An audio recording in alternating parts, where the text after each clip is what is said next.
We're one game in, and Washington is making waves across the Big Ten.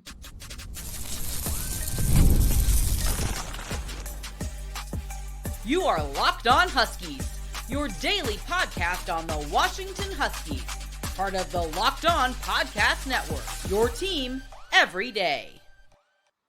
Welcome back in to another edition of the Locked On Huskies podcast. I'm Roman Tomashoff. That's not Lars Hansen. That's Jake Butt, two-time All-American tight end and fantastic broadcaster from the Big Ten Network. He's going to be joining us today. We got a fantastic show coming up as we are part of the Locked On Podcast Network, your team every day. Today's episode is brought to you by Ultimate GM. Ultimate College Football HC is a brand new mobile game that is completely free, has no ads, and is 100% playable offline. Use the promo code LOCKEDONCFB, all caps, inside the game store to receive a free boost to your program. Begin your coaching legacy today. Jake, it is so great to have you here. Welcome to the show. I know you had a great weekend in Seattle. We've got so much fun stuff to talk about. We're getting into some of the biggest standouts from Washington's big win over Weber State. We're going to talk about your time playing under Jedd Fisch and how fun that must have been. And we're just going to jump right into it here. You sent me a fantastic text the other day when you first got into the stadium, and you were like, this is such an amazing place to be. Just tell me a little bit about your time in Seattle. Oh my gosh. Well, first off, thanks for having me. I'm pumped to be here in this seat because, one, you helped me prepare for the game, and I listened to your podcast even before we got connected on Twitter. So it's cool to be on the podcast and cool to be connecting with your viewers and listeners. So thanks for having me. What an unbelievable environment. And, you know, we tried to get into it briefly in the game, but it moves quickly, you know, so you can't, you know, I grew up in Columbus, Ohio, Pickerington, Ohio, like this small little suburb, and football was important. Okay. So there was always that love for football, but it's cornfields, and there's something special about Friday Night Lights in Ohio. And then I go to Michigan, which has its own, you know, unique environment, the Big House, largest stadium in the Western Hemisphere.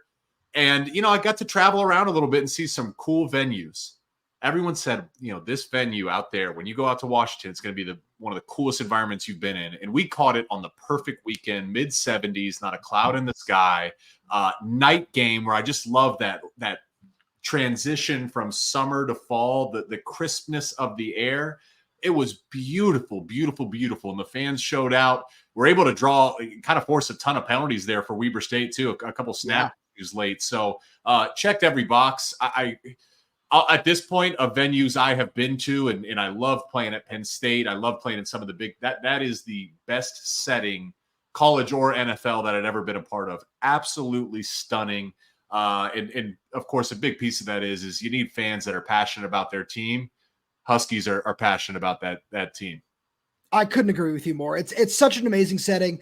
And just the more we dive into it, that's one of the things that I'm most excited about when it comes to the Big Ten, is getting more people like you, just getting more people in the national media space into this. Because once people get out here, they understand. They say, oh, yeah, this place is amazing.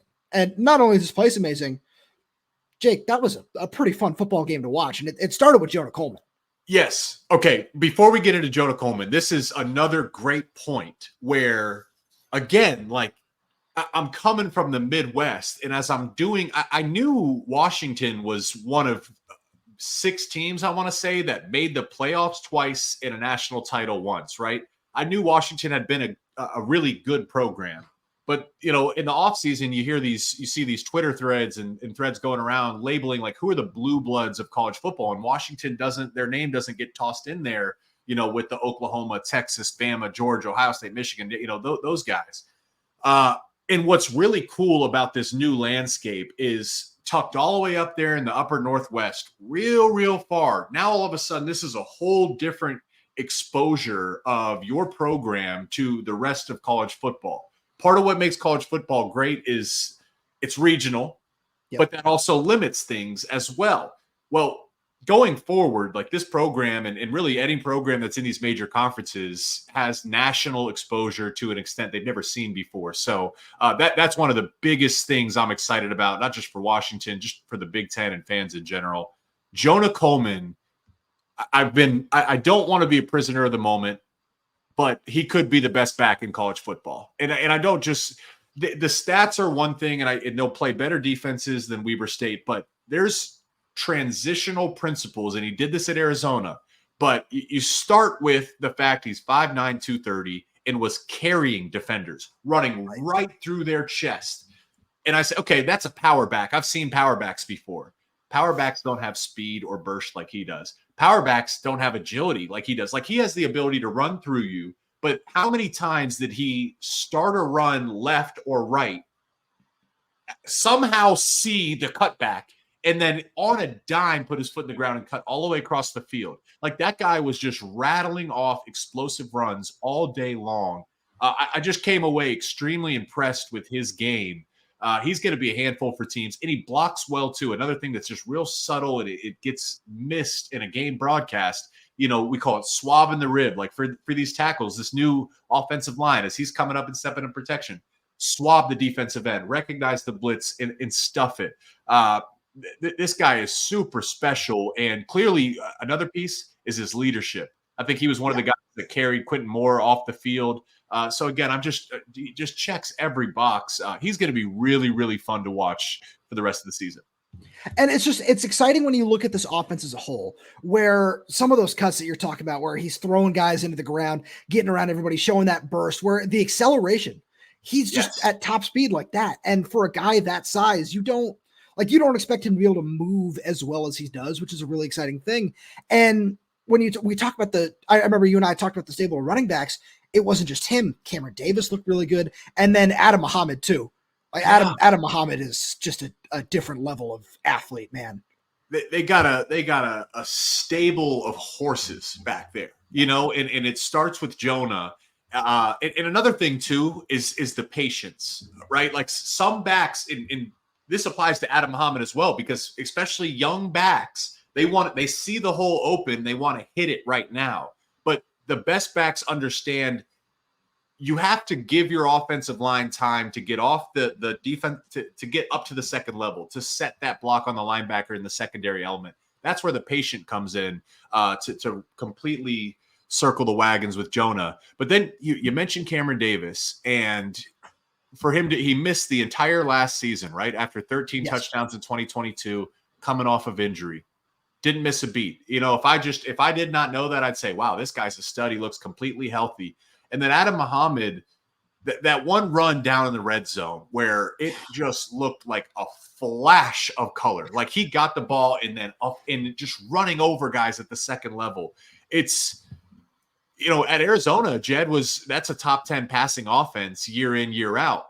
But this running game is what I was most impressed with yesterday.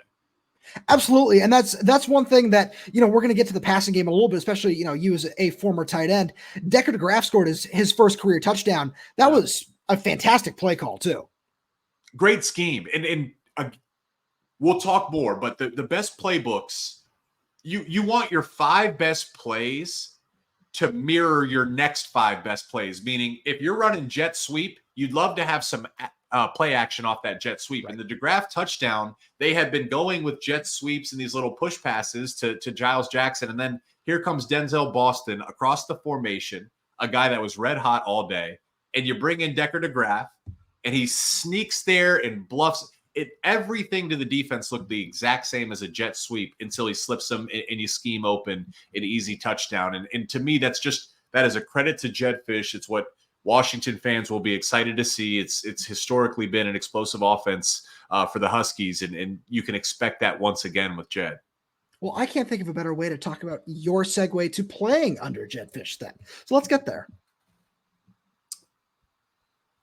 Right after message from our friends over at Ultimate College Football HC, because Ultimate College Football HC is so much fun. And hey, Locked On Huskies fans, I want to take a moment to give you a heads up on a brand new mobile game that I think you're going to love just as much as I do. Ultimate College Football HC, in this amazing game and simulation, you get to step into the shoes of a head coach and lead your college football program to glory. Can you imagine actually being the head coach of the Huskies? From recruiting players and hiring coaching staff to overseeing training camps and handling school scholarships, you control every crucial detail of your program. It's all in your hands. Will you be able to handle the pressure? And here's what I really love about the game. You're responsible for calling offensive plays during the games. Your strategy will not only determine the success of your football season, but it will shape the future and legacy of your program. Ultimate College Football HC is completely free, has no ads, and is 100% 100% playable offline. You can play on the go as you want and when you want to. And of course, we have a special offer for Locked On Huskies fans. Use the promo code LOCKEDONCFB, all caps, inside the game store to receive a free boost to your program. Make sure to take advantage of this perk as it will get your team off to a strong start.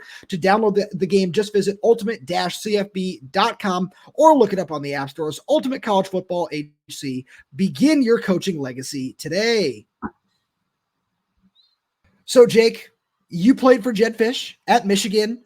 After a big win like that, what was his message in the locker room? I think it's even keeled, where it's like, guys, great game. And he talked to our sideline reporter, Brooke Fletcher, and basically what he said there, I'd imagine, was the headline of the meeting. Just, hey, great game, but there's still a lot to clean up. That's the exciting point, where it's like, man, you did some great things. Imagine what it looks like when we take it to the next level. But I think what Jedd would do more than anything is highlight the unity of this team too. That was another big takeaway that was really obvious, that it had been emphasized all offseason. The passion, and I think it started with guys like Carson Bruener or Tuputala, on the defensive side of the ball. That passion, it has ripple effects across the roster. So I think for Jedd, the post game message in the locker room is one thing. I bet he's going to have a 10 or 15 play clip for his next team meeting, showing everyone, hey, look, this is what we like right here. Celebrating with your teammates. This is what we like, the communication and then the execution, because that's one of the big things that's going to decide the fate of this Husky season. Is clearly now we established there's talent, but it's the unity and the trust that's going to play a big factor. And you obviously have a unique insight into this, as you did spend some time playing under Jedd when he was at Michigan. What were just some of your biggest takeaways from being on the roster while he was on the coaching staff? So he is one of the smartest coaches I have ever been around. I played 4 years at Michigan. We had 3 different offensive coordinators. I played 4 years with the Denver Broncos, and we had 4 or 5. Like, we had some interims in the middle of the season. So I've been exposed to a ton of different coaching philosophies, a ton of different playbooks. And there really isn't that much difference. Like, each team is running some version of the same plays. But it's how you install that and how you communicate it. And what Jedd does, and what he did for us really well, was everything just made sense. Like, why wouldn't every team do it? I don't know, but I could just give you one example. If we wanted to run all go, 4 verts, all go, we called it Aggie, right? All go Aggie. Makes sense. You would know that right away. Then if you say, hey, I want Denzel Boston, the X, to run a stop route, we'd call it Aggie X stop. Or we wanted Jonah Coleman to run a burst, we'd call it Aggie H burst. I was with the Bears for a few months when Justin Fields was a rookie. There was a new play call for everyone. It was not Aggie X stop or Aggie X H burst. It was Aggie, then it would be Seattle, then it would be Canada. And mentally, it didn't really make sense. So Jedd, with what is a complex offensive system, we saw a ton of motions, shifts, different personnels, moving guys to different roles. He understands that is time and energy his players have to use, and he simplifies it as much as possible while still giving them a chance to execute. So he is the brains of the operation. He's extremely smart. And I think what's so beneficial to him is that coaching tree, the coaches he's coached under. Jedd's his own guy, his own unique self, but he's had the ability to take a little bit from all of these legendary coaches. And basically, what he's now doing as the head coach of Washington, it's a culmination of all his life's work and all the exposure to some of the greats he's coached under. So one thing, as you were saying all that, just hit me, because for all the everydayers who don't know at this point, I grew up playing baseball. I played baseball in college. So, football verbiage was never a strong suit of mine. And when Jedd was talking in his post-game presser on Saturday night, one thing he said was, when he kept talking about 11 personnel, he kept calling it zebra. Yeah. And I was like, oh, because zebras have stripes. I get it. It's easy. It's that simple. No, that's awesome. Okay. I love that. So that's 11 personnel. What would you think Tiger personnel is then? Oh, and I'd have to say 12. 12 personnel, right? There you go. Yep. Like, so it just, that makes a ton of sense, right? And those are just little examples of, you don't want guys to have to overcome themselves to learn the playbook. You want them to almost be able to anticipate what it should be. That's what Jedd does. So let's rewind to one of those plays where they were in 12 personnel with that Decker DeGraaf touchdown on the little leak wheel route. Can you, was that something that was in his playbook at Michigan, or was that something that he's kind of installed as he's gotten some more of those guys where, you look at Arizona and they had Tanner McLaughlin, who was used on so many of those different routes in the slot and different things like that. Or just as a former tight end, can you just take us through that a little bit? Yeah. So I think that I had watched practice, and, DeGraaf was not really the starter. You're talking about Quentin Moore and Latu, or were the first two guys. So they would call Tiger, and then what number is DeGraaf? Tiger 86. So I'm watching it. It's like, hey, Tiger 86. That puts him at the F, because they wanted him to have an opportunity to catch this. And again, they're running these little jet sweeps with Jackson and Boston, and they're setting it up. And because of, and this is a great play caller, I think he felt Weber State start to overcommit to start to slow these runs. Also waits till they're in Weber State's territory. They get to the plus side of the 50 where they know they can score off a shot like this. So it's all these little subtle things that are coming together. And for DeGraaf, I mean, what a great way. I know they're really, really excited about him. In a sense, he kind of reminds me of myself in terms of how he moves as an athlete, his fluidity running routes, and his hands catching the ball downfield. So that's just a great way to get one of the more talented pieces involved in your game plan with a big time touchdown. That confidence that he earned yesterday, they will draw on that down the rest of the season, and especially with Quentin Moore's health up in the air at this point. So just a beautifully executed concept, really in the perfect time. And now going forward, like the rest of the teams they play, you're on a limited time schedule per NCAA rules. Teams are going to have to scout that play. Like they are going to have to rep that Tuesday, Wednesday, Thursday, Friday practice, so it works in that sense as well. So one thing I'm really curious about, just kind of going off that, where, we've talked about your experience with Jedd and what the playbook might have looked like when you looked at, because Will Rogers was 20-26 for 250 yards and a touchdown. He had a really solid day. When you were watching him back there, how many similarities did you see to his playbook from his time at Michigan, and where has it might have evolved? There was a ton of similarities. Again, I'm at practice on Friday, and I was telling our crew, I was like, it's almost like when you go to your grandmother's house and there's that distinct smell that you'll never forget, right? Like whatever it is, like it starts to stir up some emotions in you. That's how I felt at practice, where it's like I'm the same verbiage they're using, I'm familiar with.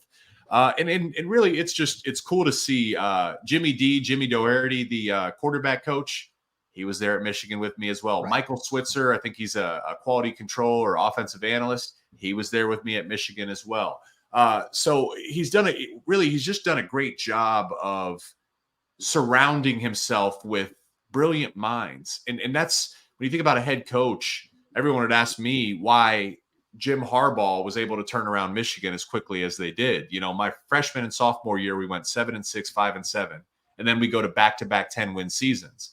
And one of the biggest reasons is the quality of coordinators and assistant coaches was sky high.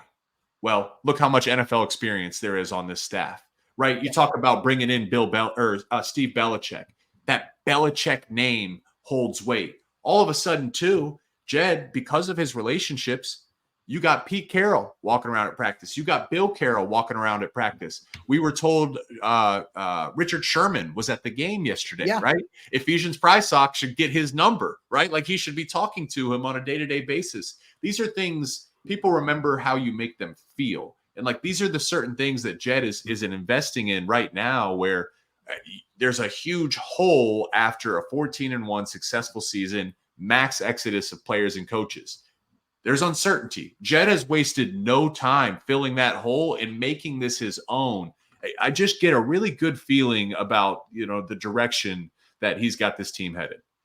And a lot of that has to do with some of the players he's brought in, some of the players that have already shown some development, in their time under him. So let's give them some of the biggest individual standouts from Weber State.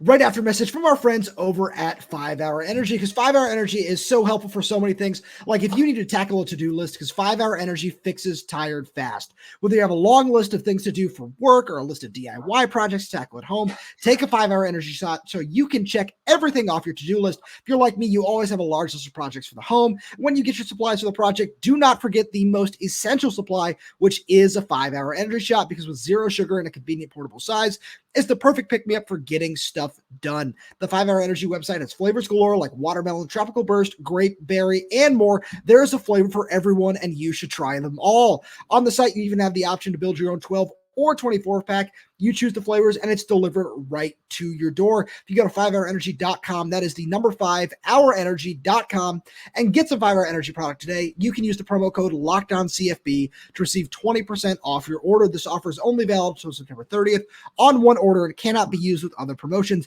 The code is not good on subscription orders. Go to 5hourenergy.com today. So, Jake, one guy who really stood out to me was Giles Jackson, where I remember when we were chatting before the game, I was saying the way they use Giles Jackson is a lot like they use some of the guys at Arizona, like Jacob Cowing, like Montana Lamanius Craig, and just getting some of the smaller receivers into space, Dorian Singer being another example. Yeah. And he had 10 catches for 98 yards. That was somebody who I was really impressed by. Who are some of the guys that really just popped off the screen at you?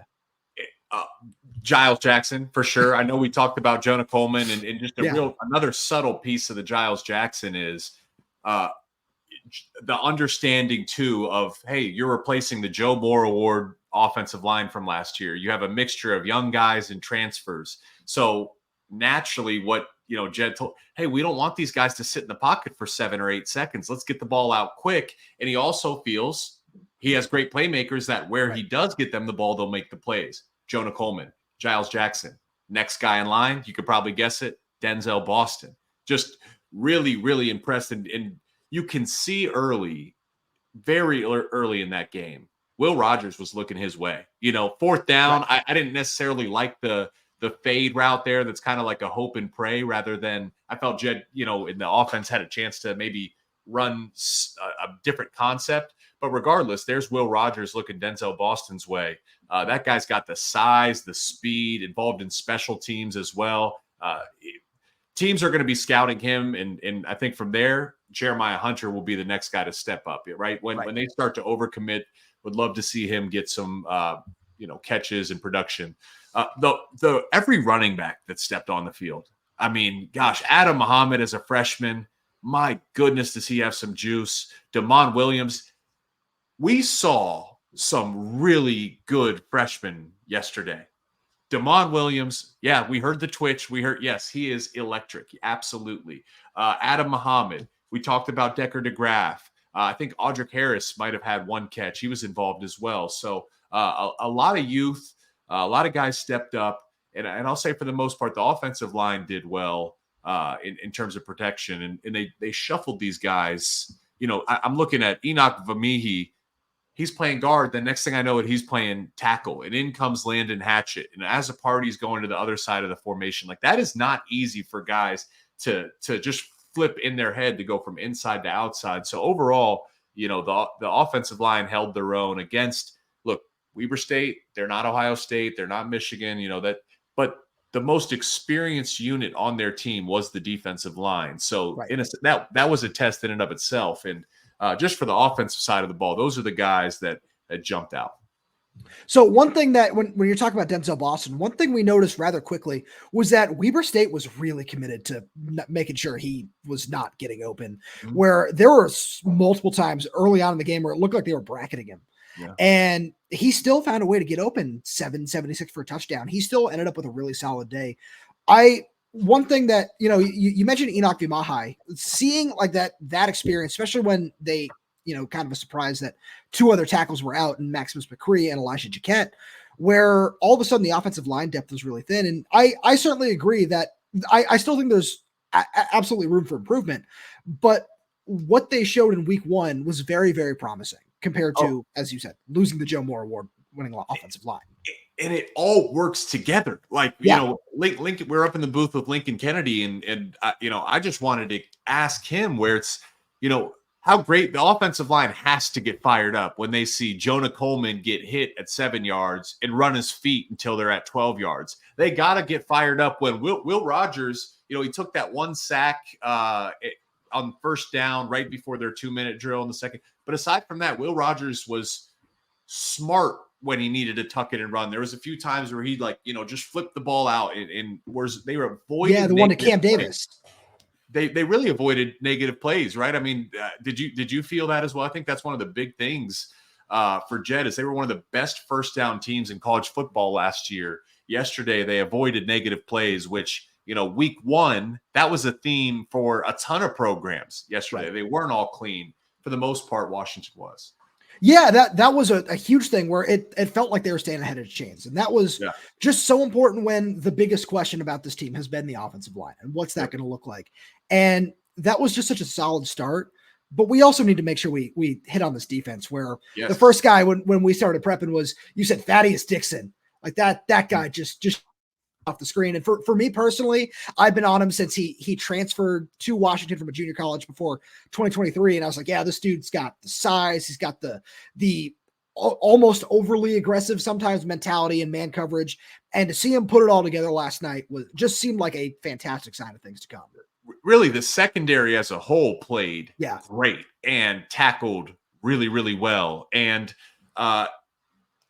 I think that's extremely encouraging because that's a big piece of Belichick's defense. It's the 4-2-5. Like they need these guys to step up, and it took Washington a while to start to get early in the game. They weren't getting much pressure, but there was also nowhere to go with the football for Weber State. And 6, 7, 8 seconds, that's a long time to cover guys. And yet Munoz, their quarterback, there was times where he's holding the ball for that long and there's just simply nowhere to go with it down the field. So the coverage was great. Why Thaddeus Dixon jumped out though is they did a ton of unbalance getting into like quads into the boundary. And Thaddeus, then there was a number of times where, he basically became like the support player, the edge player. I thought he showed physicality, tackled really well. They triggered on bubble screens a few times, just indicating they did studying tape and they were prepared for it. So again, man, prepared is another great word. The team felt extremely prepared.